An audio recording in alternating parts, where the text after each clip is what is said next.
markets go from undervalued to fair value to overvalued.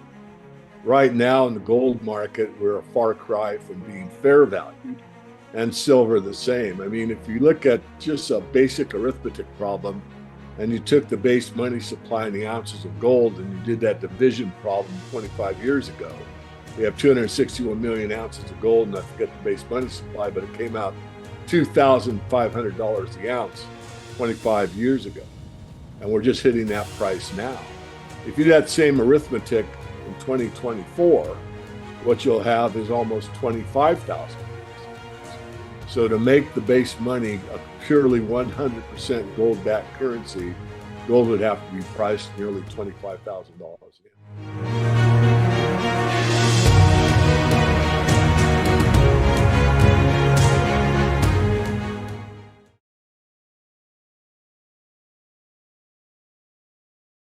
Welcome to another edition of CEO and Market Expert Interviews. I'm your host, Lucian. Some of you know me as Triangle Investor from social medias.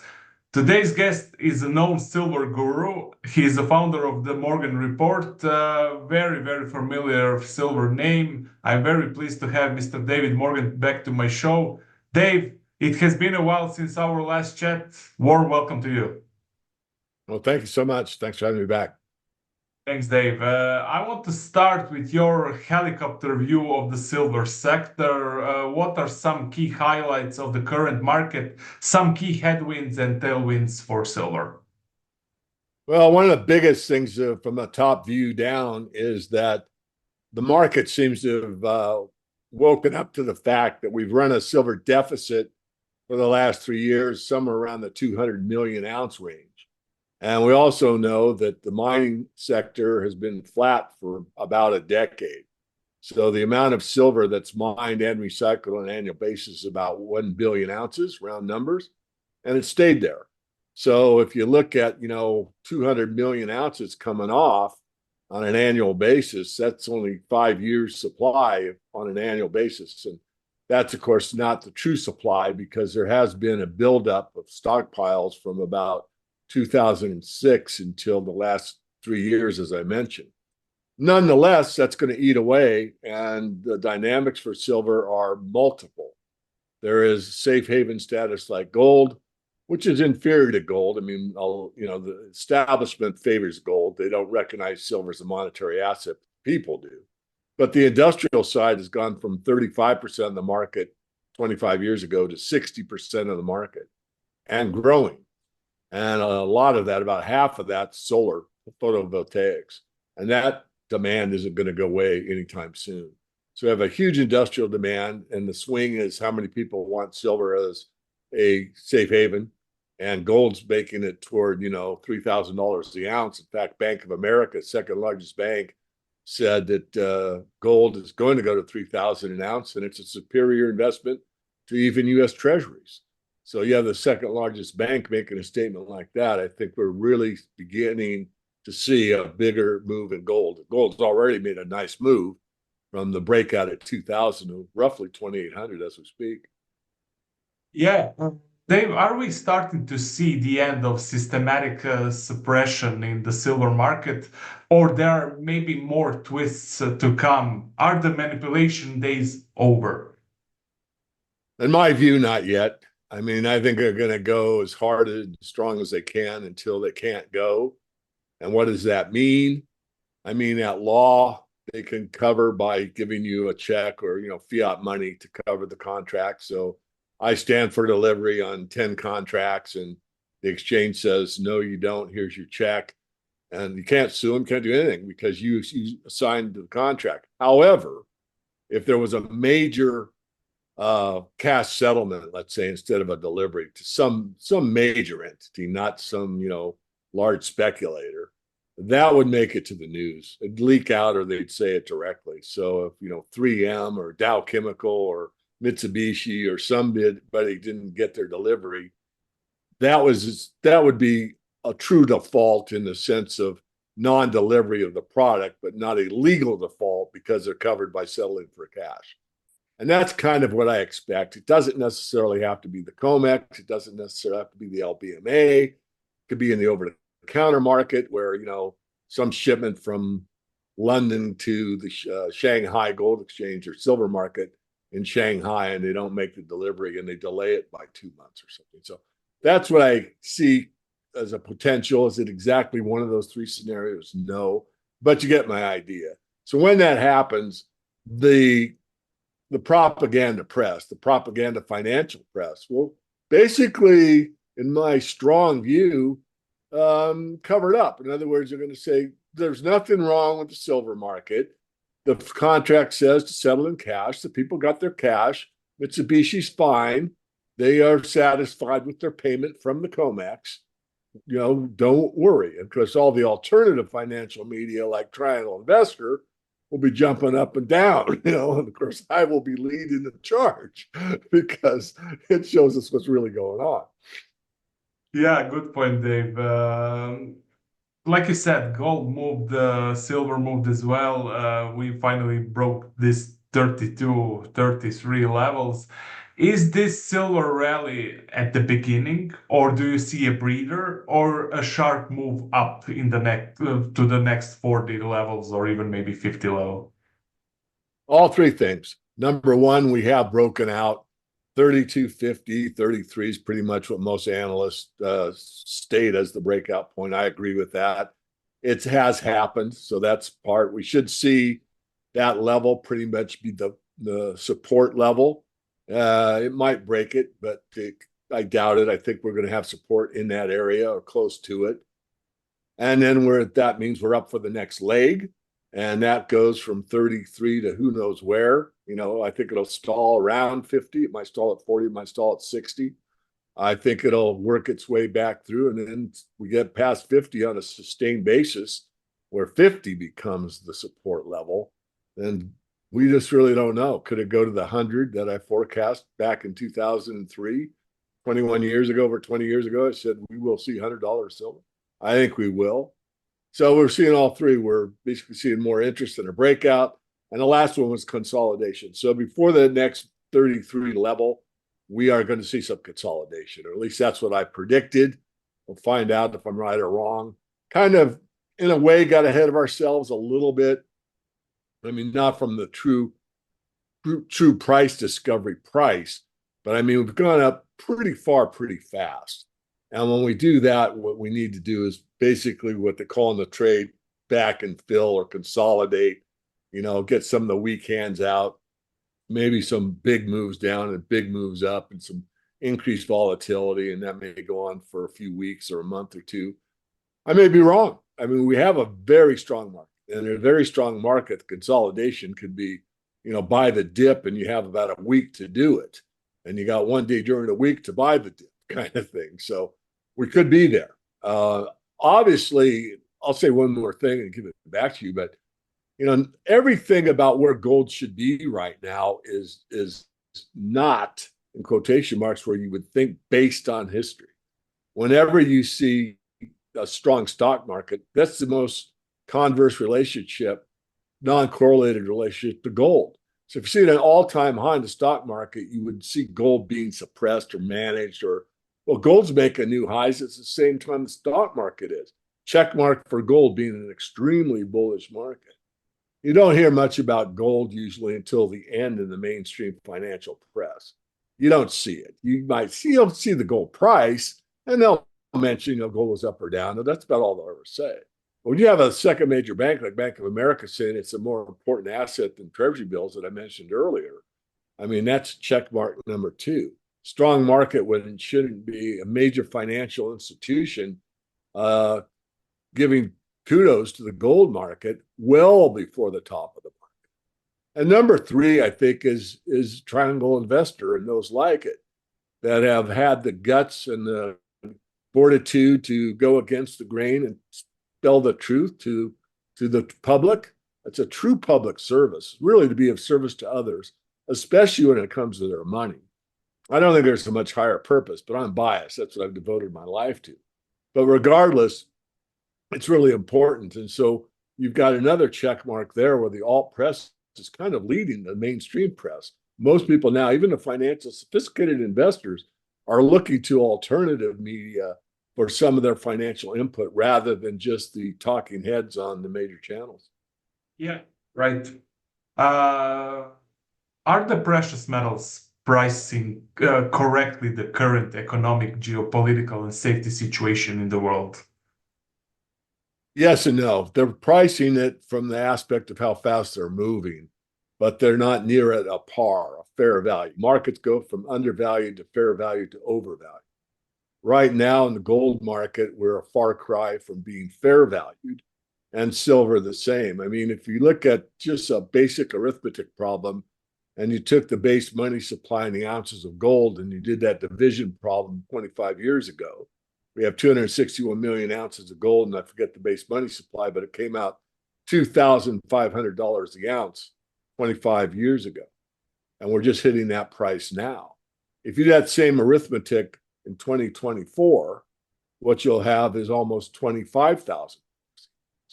So to make the base money a purely 100% gold-backed currency, gold would have to be priced nearly $25,000 an ounce. I'm not forecasting that. I'm just doing the math problem. So my answer is this. In the last 25 years, even though gold's gone up 10x, so has the paper money supply. So on a basis of amount of paper per coin or per ounce, we're basically where we were back then, which is a very big proof that gold maintains its purchasing power because it's done that 10x in paper terms. Yet the paper money supply has gone up 10x. I'm sure you followed all that. Hopefully it was succinct enough for all of your viewers, because this is a very important point. I mean, people don't want to think that they're buying gold in 2024 for $2,500 the ounce. I know it's above that now, but rough round numbers. Today, when they could have bought it at 250 in 2000, but yet we're not talking the same dollar. We're talking a dollar that's been debased 10 by tenfold. Yeah, I have to return to the words you said at the beginning that central banks are not recognizing and the people are recognizing silver. Why are the central banks in the world do not hold more silver in their reserves? For example, Russia's central bank announced that it has plans to purchase silver as a part of its reserves. Do we believe that others will follow too? I doubt it. I mean, it could later on. Let me reframe that. Not yet. I think as the deterioration of the overall financial markets and trust in the system, which America broke the trust when they confiscated the Russians, billions of dollars in assets and treasuries, really, because of the war. That was just absolutely uncalled for and wrong to do that. So now what they've done, the United States, is they basically put a question mark over every other nation state has said, hey, wait a minute, if the US will do this to Russia, will they do it to me?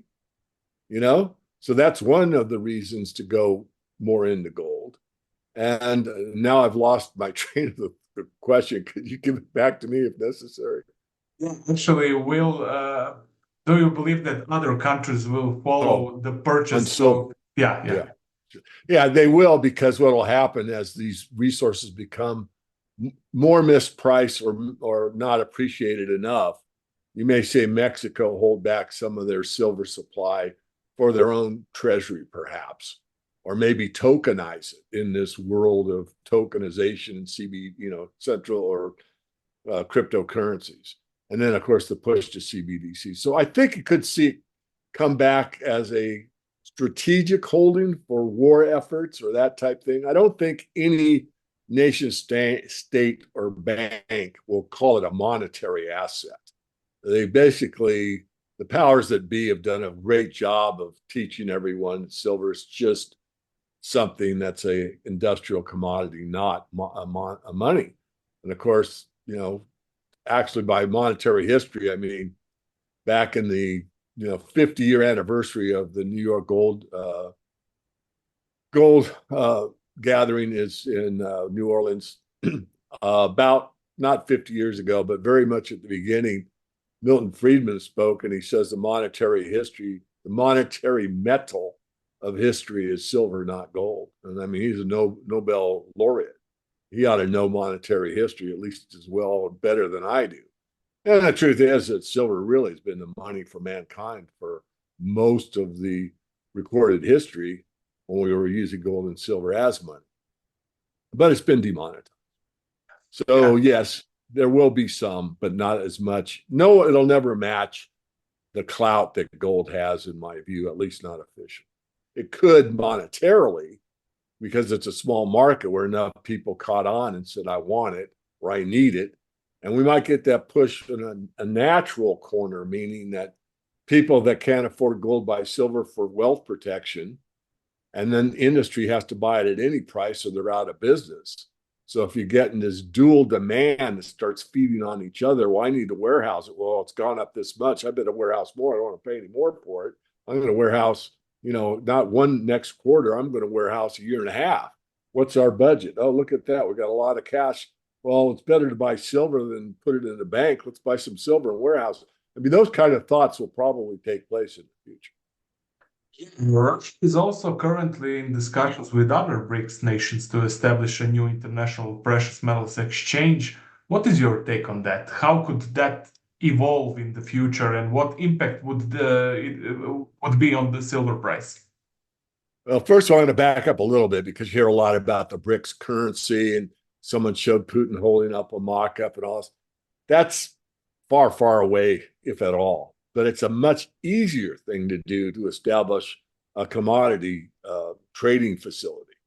That is not that difficult. I mean, so because the commodity's fungible, an ounce of gold's an ounce of gold anywhere in the world. A bushel of wheat's a bushel of wheat anywhere in the world. So the idea being that you could copycat what the Shanghai Gold Exchange has done, and Russia and China are pretty friendly, and just basically set up another center. And what would it do?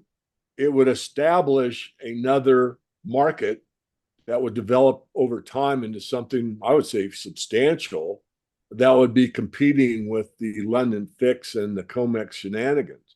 And of course, that will put in more diversification in the market. And if the rules were similar to what they are at the Shanghai Gold Exchange, you really have to have a lot more physical to back up your paper notices. In the COMEX, it's purportedly in line with their mandate, but they just overlook it. Somehow that rule, they just can't see it.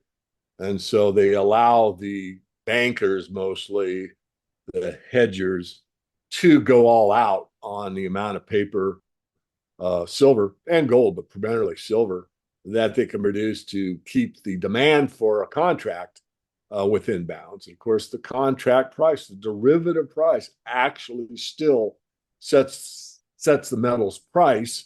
Just to go one step further, it's true in the COMEX. Actually, the Shanghai Exchange, it's a little different. There's been a premium in the Chinese market of as much as like $2 or so over the price that's set on the COMEX for physical metal, which that alone speaks volumes. Agreed. David, what do you think? How will actually monetary systems look like in the next decade? Do you have any idea? I'm going to speak at the Gold Show in New Orleans, the 50th anniversary, and the name of my speech is The New Monetary System. So this is conjecture, study, what I see in the mainstream and I see in the alternative press. But we're looking at, well, I know what they want. The main thing is this is what it's looking like, but is it going to happen? So there's two separate questions there. But what it's going to look like is a non-backed, digitally controlled monetary system that will probably be global, and it will be a cashless system based on a digital ID. So the powers that be want everyone to have a digital ID, which will be run through your phone in most cases. And then with that digital ID, you're able to access the internet.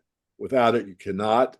And everything will pretty much be internet-based, where you go to the central bank of your nation state, and that will be put together with ISO 222, which is the international agreement on how these tokenized currencies will all be settled. So they talk about BRICS and the dollar and the war between the dollar and BRICS and all this, but if you look at the international standard, what you're going to find out, they're all still in bed together. So I'm not saying the BRICS is a ruse. I'm just putting it all together, as I've said many times, that it's not a political climate that runs different nation states, but that's what everyone's obsessed with. You got to go up the pyramid, and that's a corporatocracy where, 3M, Dow Chemical, all these large conglomerates that run, big mining houses, RTZ, BHP, Bulletin. I mean, you've got huge conglomerates, and they are globalists. They sell their Coca-Cola, they sell their product worldwide. They don't care about the U.S. They care about the profit in the U.S., but they care as much about, Russia's market share and everybody else. Anyway, my point being is we're in a corporatocracy. And so the banks loan money to the corporation. So the corporation is beholden to the bankers.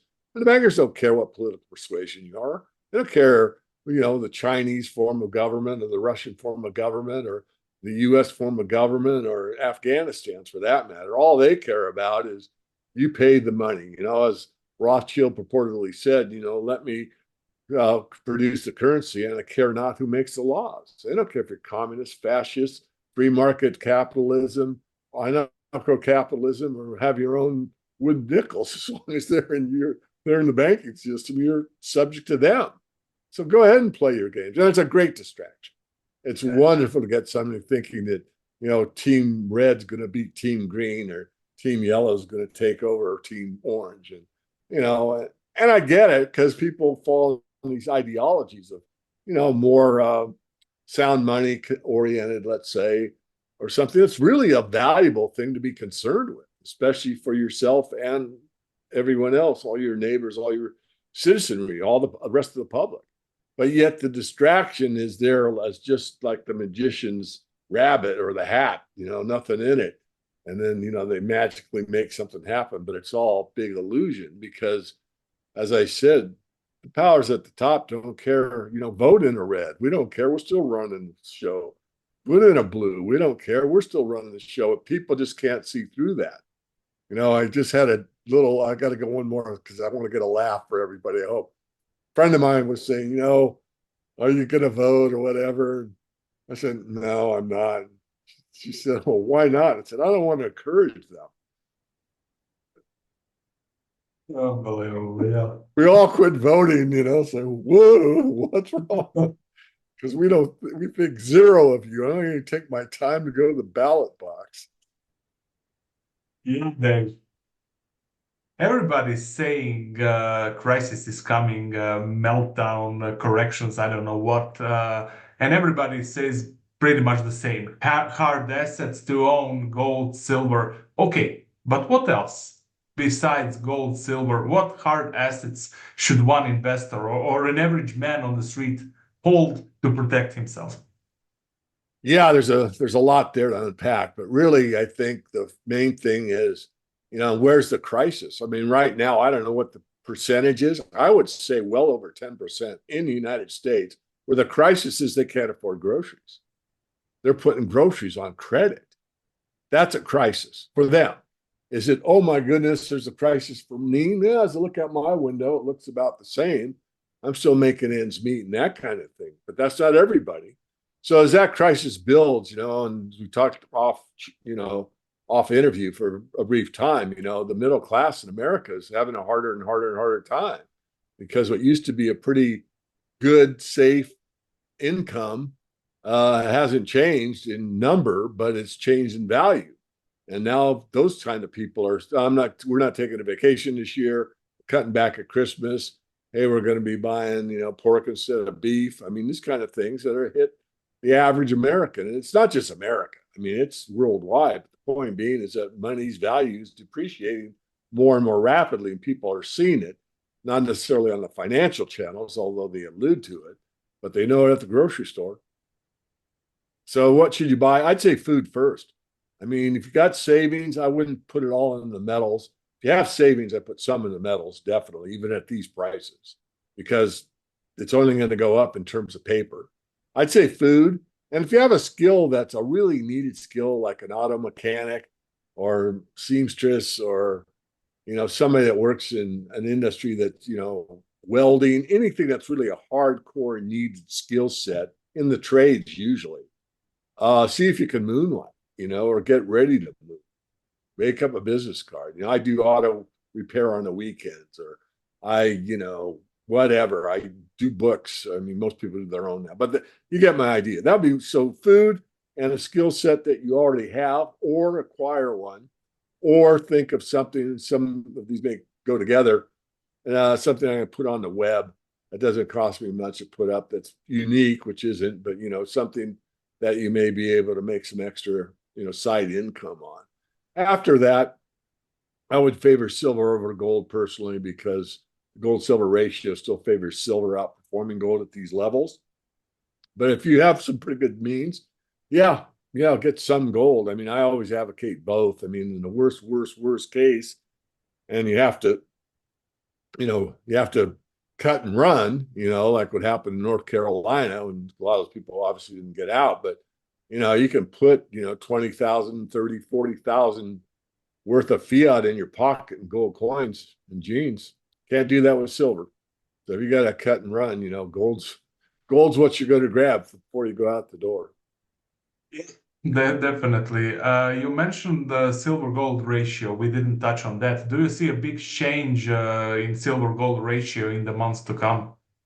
I do. I think we're going to see silver outperform gold at least 2 to 1. So if we're at round numbers 80 to 1, 80 ounces of silver to get an ounce of gold, I think it'll go to 40 to 1. So it'll only take 40 ounces of silver to buy an ounce of gold. If that's true, and you are overweighted gold right now, you might consider swapping gold into silver. And then when that ratio comes back to what I said, you can swap that silver back into gold and double your gold position. What about silver equities? Do you invest in them currently? Do you believe that we have some good entry points at the moment with silver miners? With Yeah, higher you could prices, the start. higher margins. So, do you consider that it's a good time to re-enter or enter silver equities? Yeah, we've had, that's pretty much our main function. I mean, we do a lot of things, but we look at gold and silver, all the resource stocks, really, copper, lithium, cobalt, uranium, you name it. But really, right now in the portfolio, pretty much uranium, gold, and silver. There's not much outside of that. And yeah, you can buy them now and do fine. I mean, we might get a pullback depending on this consolidation I mentioned earlier, but really they're so undervalued. They're starting to break out now. I mean, if you think you should buy the exact bottom, you might have missed it, but you're close enough for all practical purposes. You could buy in this, currently, and you'll do fine longer term. There's very little interest in the mining sector as at large, but it'll come. It'll come more and more as gold continues to go upward. David, final question. Actually, you intrigued me when you mentioned uranium. How are you playing uranium? You don't have to mention any names, but are those the explorers, the producers, the developers, the ETFs? How are you playing uranium?